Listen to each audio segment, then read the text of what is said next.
Powered by the Montana Television Network. This is the 5:30 News on KPAX, Montana's news leader. Good evening, I'm Jill Valley. And I'm Dennis Bragg. Big Arm residents are now without a working post office after a fire started inside the building late last night. MTN's Nicole Miller spent the day on the scene and tells us if the building is repairable and how residents are going to have to get their mail in the meantime. If you're a customer of the post office in Big Arm, you could see a delay in your mail services after the post office caught fire Tuesday night. Polson Rural Fire District Chief Gordon Geezer says no one was inside at the time and no one was hurt. I would say we probably had 25 firefighters here. Geezer says the call came in around 11 p.m., a report of smoke. Upon arrival, the first engine's report was that they had smoke showing at the front of the building and smoke showing along the roof line. Polson Rural Fire, Chief Cliff Fire, and Polson City Fire responded. This was an interior attack, and the fire was held to the area of origin within inside the building.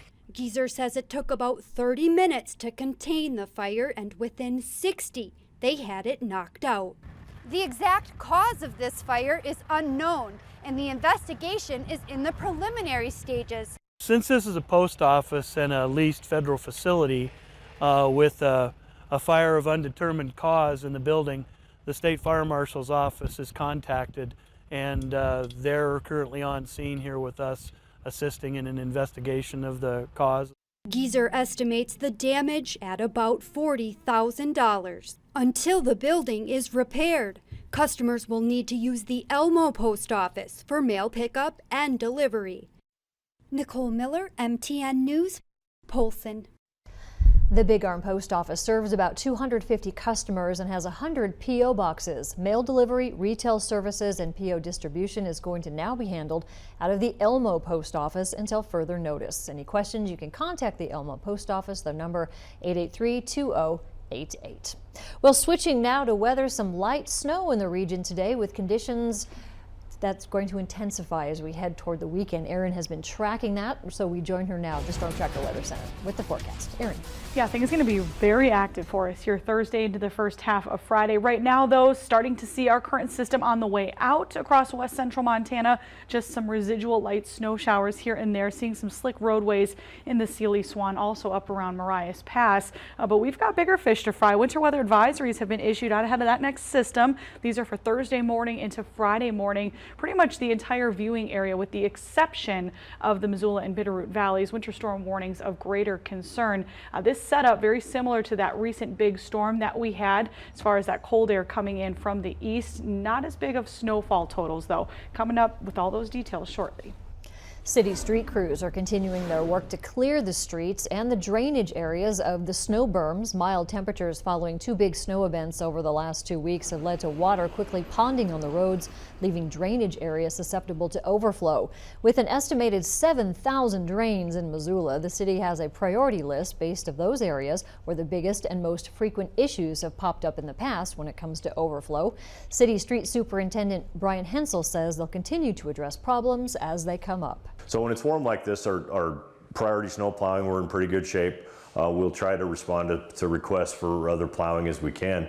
But right now, this is our primary focus while the weather stays warm and things continue to melt.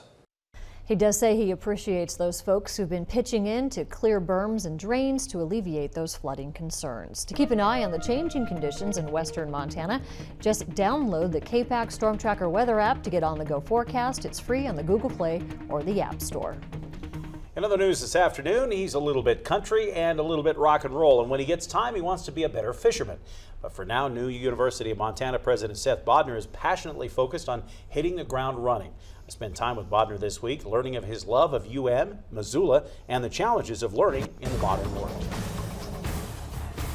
This is a great university that provides exactly the type of education that I believe students need to be successful in the world that they're entering, the world that I've lived in for the past 2 decades, in the government, in the military, in business. And this is a university that is very well suited to meet the needs of those students, to succeed not just in their job, but in their life. Sit down with Seth Bodner for a few minutes and you'll catch his enthusiasm for the future. He doesn't complain about rapid change, he embraces it and sees UM as a model for innovation and excellence, a school applying strengths to the greatest opportunities, trying new research to solve problems. He uses water scarcity as an example, saying UM has the interdisciplinary tools to tackle a question from the biological, the ethical, and legal. While the mission will drive us, we also, of our students, we also have thousands of people that come to work here at the University of Montana every single day. And how do we make this not only a great place to work, but a place where every single one of our employees can reach their full potential? Bodner comes onto a campus that's had rough times as its 125th birthday approaches.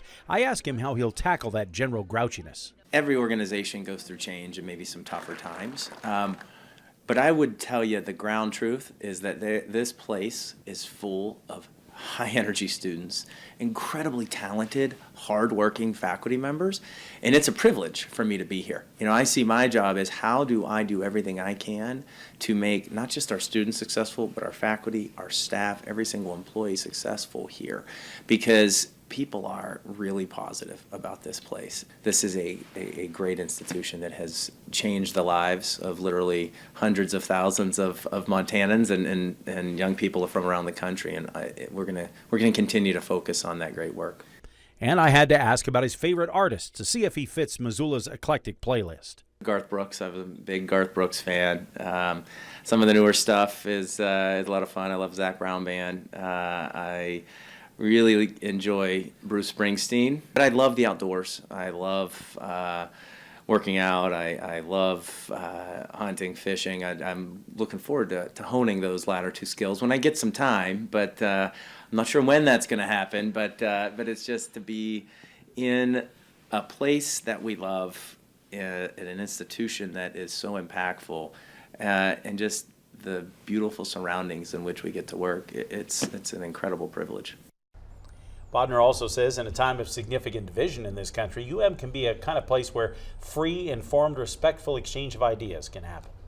Candidate filing for the 2018 campaign opens across Montana tomorrow, but for voters in the Bitterroot, it could be a season of musical chairs as they pare down the Board of County Commissioners from 5 to 3. In 2016, voters approved a reorganization plan that orders the Ravalli County Commission to be reduced back to the 3 positions the county had historically operated under. That's down from the 5-member board used since 2006. This year is when the changes take place, so 3 commissioner seats will be on the ballot. Without the change, it means Commissioner Jeff Burrows, Doug Schallenberger, and Ray Hawk would be running. But also in 2016, Commissioners Greg Chilcott and Chris Hoffman ran for 2-year terms. So potentially all 5 men could be running for the 3 revised districts with a map awaiting court approval. After the election, the winners will draw lots to stagger their terms for future elections. In Missoula County, Sheriff TJ McDermott and County Commissioner Gene Curtis will be running for re-election, and County Attorney Kirsten Papps is also among the other incumbents and challengers on this year's ballot.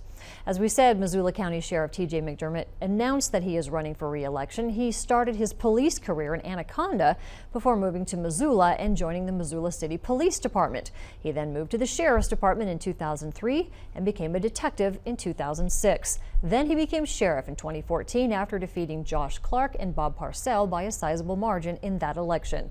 Over his 4 years as sheriff, McDermott feels like he's increased positive interactions between the department and the Missoula community. He also talked about the Missoula City County Jail Diversion Plan for low-level nonviolent offenders as one of the accomplishments of his first term as sheriff. We've got a lot of great work to do in the years ahead. Our jail diversion program for our county is pretty exciting. We had a plan that was adopted by the city, adopted by the county, and it addresses the overcrowding issues in our jail, and it identifies nonviolent, non-dangerous offenders, specifically folks that suffer from substance abuse, alcohol addiction issues, and then those with mental health. And it's a plan that makes recommendations for our community to come up with other solutions to treat these folks outside of a jail setting. In 2011, McDermott was selected by the National Association of Police Organizations as one of the nation's top cops for his role in solving an 18-year-old murder case. The Montana primary is June 5th, the general election November 6th. Billings is one of the least diverse towns in the U.S. 91% of Yellowstone County is white, but that doesn't mean there isn't diversity and discussion to be had about race. A group of panelists spoke about their experiences with racism last night in Billings, and a key takeaway: racism, overt or not, occurs across Montana. From accepting racial identity to microaggression actions by people to institutional racism, the forum covered a number of topics. The racism toward Native Americans is what's most apparent in my experience since I've been living here in Montana. You hear these little things, these comments.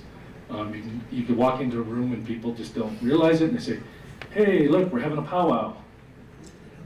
Things like that. Little tiny comments. Oh, here come the Indians. We're not going to get tipped at a restaurant.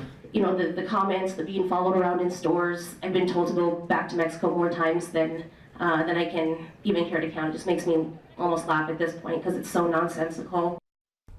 The panel said people that want to become involved in solving those problems with social justice groups is the best way to affect cultural change. For the in-depth article, we have more on our website at KPAX.com. Well, still ahead, Erin has the latest warnings and advisories as a stronger system starts to move into the region. She'll let us know how much snow we could see and what the travel impacts might be. Plus, it was one of Butte's deadliest disasters, one of the worst in the country, really. We'll look back at the warehouse explosion coming up next on KPAX.